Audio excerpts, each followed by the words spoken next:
आप देख रहे हैं भाग क्रांति न्यूज। मैं हूं आंसू झा। जनपद भदोही तहसील औराई से एक हैरान कर देने वाला पारिवारिक विवाद सामने आया है, जहां छोटे भाई ने अपने सगे बड़े भाई पर गंभीर आरोप लगाते हुए न्याय की गुहार लगाई है। पीड़ित का कहना है कि उसके बड़े भाई ने बड़ी चालाकी से पिता की पूरी चल अचल संपत्ति अपने कब्जे में कर ली है, उसे उसका हक नहीं दिया। पीड़ित का अनुसार न तो उसे जमीन का हिस्सा मिला और न ही घर में रहने का अधिकार। हालात ऐसे हो गए हैं कि उसे दर बदर भटकना पड़ रहा है। इतना ही नहीं, छोटे भाई का आरोप है कि बड़े भाई ने उसके पिता को अपने प्रभाव में कर रखा है। जो भी निर्णय लिया जा रहा है बड़े भाई के दबाव में लिया जा रहा है। पीड़ित ने प्रशासन से मांग की है कि पूरे मामले की निष्पक्ष जांच कराई जाए और उसे वैधानिक अधिकार दिलाया जाए। जी, क्या नाम है आपका, क्या मामला है? मेरा नाम राजधर मौर्य है, मैं घटमापुर का निवासी हूँ। मामला ये है कि हम लोग 5 भाई हैं, जिसमें श्यामधर, मुरलीधर, शेषधर और उमेशधर। शेषधर विदेश रहते हैं जर्मनी में, और यहाँ 3 भाई जो है मिलके जिसमें श्यामधर, मुरलीधर और उमेशधर, ये तीनों षड्यंत्रिक रूप से पिताजी को कब्जे में रखे हैं। और एक ड्राइवर है निर्मल सिंह, जो कि उनको जो है पूरी कैद में रख के उनके अपने मन मुताबिक जो है बातों को कहलवाते हैं, करवाते हैं। और पिताजी हमें कभी कभी फ़ोन पे बात होती है तो रोते हैं, कहते हैं ये हमारी जान की हत्या कर देंगे। इसलिए हमें जो है जगह जगह जाके बयान करवाते हैं, जो ये पढ़ाते हैं उसी हिसाब से हमें बयान जो है बोलना पड़ता है, क्योंकि मुझे डर है क्योंकि ये लोग जान से हमें मार न दे। इन्होंने जो है पिताजी के नाम से लाइसेंसी बंदूक था, जिसमें जो है इन्होंने उनको डरा धमका के उनको जो है अपने नाम पे करवा रखा है। और वही बंदूक से उपयोग करके ये लोग उनको जो है डराते हैं, धमकाते हैं, और जो भी कहते हैं वही उनको बोलना पड़ता है। अगर वो नहीं बोलते तो उनको जो है जान से मारने की धमकी देते हैं। कारण क्या है डराने का? कारण सारी प्रॉपर्टी को लेना। इनका मकसद है कि राजधर को, जो छोटा लड़का है, उसको कुछ न मिले और सारे चीज़ों को हम ही ऐंठ लें। और इसके में जो है इनकी बीबियाँ भी शामिल हैं, और वो जो है काफ़ी हद तक इस सब चीज़ों में शामिल हैं, क्योंकि वो छोटे घर से आई हैं और उनका मकसद है कि सारी चीज़ों को ले लेना। इसका एक एग्जाम्पल मैं बताऊं, जब मेरी शादी हो रही थी तब ये लोग जो है, जब शादी हो रही थी तो उसी कमरे में ये लोग सज संवर रही थी, और मेरी बीवी जिसकी शादी हो रही थी उसको कोने में बैठा रखा था। हाँ, और ये लोग इतने गिरे हुए नीच किस्म के लोग हैं, क्योंकि हर जगह ये लोग पिताजी को प्रताड़ित करते हैं। अगर पिताजी हमारे पास आते भी हैं पीछे, तो ये लोग जो है उनको बहुत बुरी तरह जो है उनको डांटते हैं, धमकाते हैं और मुझसे दूरी बनाने के लिए रखते हैं। आपके पिताजी की कितनी संपत्ति है और कितने संपत्तियों पर आपके भाइयों ने कब्जा किया? पिताजी की संपत्ति लगभग जो है 150 करोड़ के आसपास है, इन्होंने जो है करीब 120 करोड़ के आसपास जो है इन्होंने कब्जा अपना बना चुके हैं। और जो बची खुची संपत्ति है उस पर भी ये लोग कब्जा बनाने के लिए, जो और पिताजी के अन्य भाइयों के नाम पे है, उस पर भी कब्जा बनाने के लिए ये लोग पूरी तत्पर तैयारी कर रहे हैं, जिसमें पावर ऑफ अटॉर्नी और दूसरी सबसे खतरनाक चीज़ वसीयतनामा, जो कि 20 गुना ज़्यादा स्ट्रांग होता है पावर ऑफ अटॉर्नी से। ये लोग वसीयतनामा भी पेपर तैयार कर चुके हैं, और उसको जल्द से जल्द औराई तहसील में अपने नाम पे करवाने के लिए ये लोग अग्रसर हो चुके हैं। उसके बाद मुझे डर है कि पिताजी को ये लोग षड्यंत्रिक रूप से उनको मौत के घाट उतार देंगे, क्योंकि इनका मकसद से प्रॉपर्टी लेना है। ये किसी के इमोशन में, किसी के चीज़ों में नहीं चलते हैं। इनका सिर्फ मकसद है प्रॉपर्टी को किसी भी तरह ऐंठ लेना है। आपको कब पता चला कि आपके पिताजी को आपके भाइयों ने कब्जे में लिया?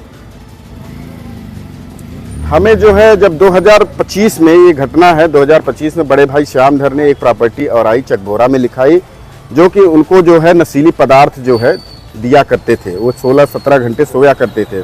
उसके बाद जो है 2 भाई मिलके, एक भाई विदेश से आया चोरी से और एक भाई यहाँ से पेपर तैयार कराया।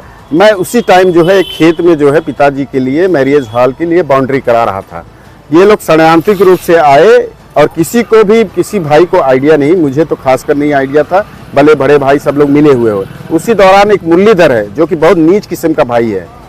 वो बहुत ही इतना चुरकट आदमी है कि वो इतना गिरा हुआ आदमी है कि उसका मकसद रहता है कि चीज़ों को बिना लगाए किस तरीके से मैं ऐंठ लूँ।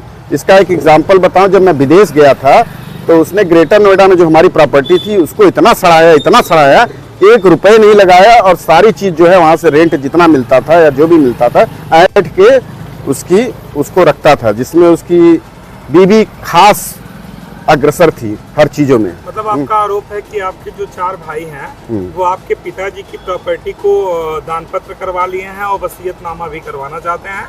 अभी आपकी प्रॉपर्टी को भी लगातार नुकसान पहुंचा रहे हैं। हमारा बैंक में एक अकाउंट है, उसको बार बार जाके सीज करते हैं, उसको पिताजी को जो है कब्जे में लेके उसको बार बार सीज करते हैं। अब ये लोग पावर ऑफ अटॉर्नी बना रहे हैं, अब उसके पिताजी को भी जरूरत नहीं है इन लोगों की।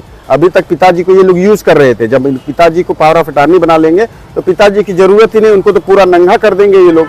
जब वसीयतनामा बना लेंगे और पावर ऑफ अटॉर्नी बना लेंगे तो पिताजी की क्या जरूरत है। अभी ये लोग पिताजी की उम्र जो है 82 साल है, सिर्फ जगह जगह ले जाते हैं सिर्फ अपने प्रॉपर्टी कब्जियाने के मकसद से, ना कि पिताजी को। आपने शासन प्रशासन को शिकायती पत्र आपने दिया? हमने जो है डीएम,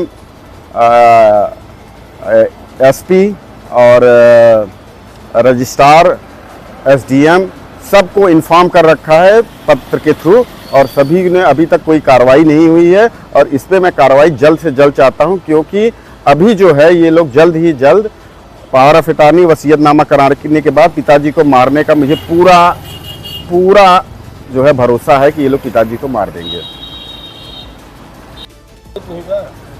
तो अभी आप क्या चाहते हैं अपने पिताजी को लेकर? हम पिताजी को चाहते हैं कि उनके बंधन से मुक्त कराएं और उनको जो है स्वतंत्र लाइफ जीने दे। ये लोग दोहरी चाल चलते हैं, एक तरफ बोलते हैं पिताजी खाओ पियो, और दूसरी तरफ जो है पिताजी को हर जगह ले जाके इस बुढ़ापे की अवस्था में जगह जगह बयानबाजी करवाते हैं और उनको डराते धमकाते रहते हैं।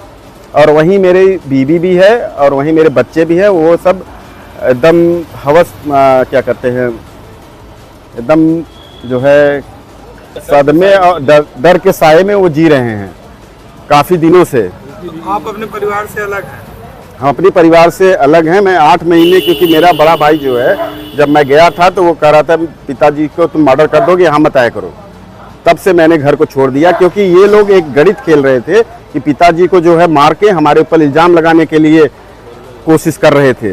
तो उस चीज़ को मैंने देख लिया और समझ लिया, और बयानबाजी भी हमें रिकॉर्डेड है कि ये लोग किस तरीके से प्लानिंग कर रहे थे, वो हमारे सब रिकॉर्ड में है, इसलिए हम वहाँ से हट गए। अच्छा, एक चीज़ और मैं बताना चाहूँगा कि 2025 में इन लोगों ने डरा धमका के जो है पिताजी को 17 प्रॉपर्टी अपने नाम करा ली, और उसके बाद बची हुई एक प्रॉपर्टी थी जो कि पिताजी ने बोला कि ये लोग सारा कुछ लिखवा लिए हैं, तुम्हें मैं कुछ दे दूं, नहीं तो तुम कहीं रह नहीं जाओगे। तो उसी दौरान पिताजी ने कहा कि यहाँ पे हम नहीं लिख सकते, चलो कहीं दूर जाके अपना पेपर तैयार करो और इसको हम दे देते हैं। तो उन्होंने जो है एक प्रॉपर्टी हमें दी। अब ये सारे भाई मिलके उसने पिताजी को डरा धमका के कोर्ट कचहरी केस करा के, जिसमें उल्टे सीधे बयानबाजी करवा के आज तक उसको दिक्कत में रखे हुए हैं। बट भगवान हमारे साथ है, आज हमारा दाखिल खारिज भी हो चुका है और वो प्रॉपर्टी भी हमारे उसमें दाखिल खारिज में आ चुकी है। लेकिन ये लोग इतने गिरे हुए लोग हैं कि अब ये लोग दूसरी तरफ ट्राई कर रहे हैं कि ऐसा करें, पावर ऑफ अटॉर्नी वसीयतनामा लिखा के। पिताजी का कोई जरूरत है नहीं। इसका एग्जाम्पल मैं एक साफ बता दूं, 10 दिन पहले पिताजी खेत में काम करते हुए गिर गए। उधर श्यामधर भी देख रहे थे, उमेशधर भी देख रहे थे, बट उन्हें कोई खेत से गिरी हुई हालत में पानी में पड़ रहे थे, लेकिन उनको निकालने कोई नहीं गया। ये एग्जाम्पल हजारों पड़े हुए हैं। पत्नी निकाली, उसके बाद जो है हमारी पत्नी ने उनको निकाला। ये अब बड़ा सवाल यह है कि क्या प्रशासन इस मामले में हस्तक्षेप करेगा? क्या छोटे भाई को उसका हक मिलेगा या फिर पारिवारिक विवाद यूं ही चलता रहेगा? फिलहाल मामला चर्चा में विषय बना हुआ है। मैं आंसू झा, भारत क्रांति न्यूज से। धन्यवाद।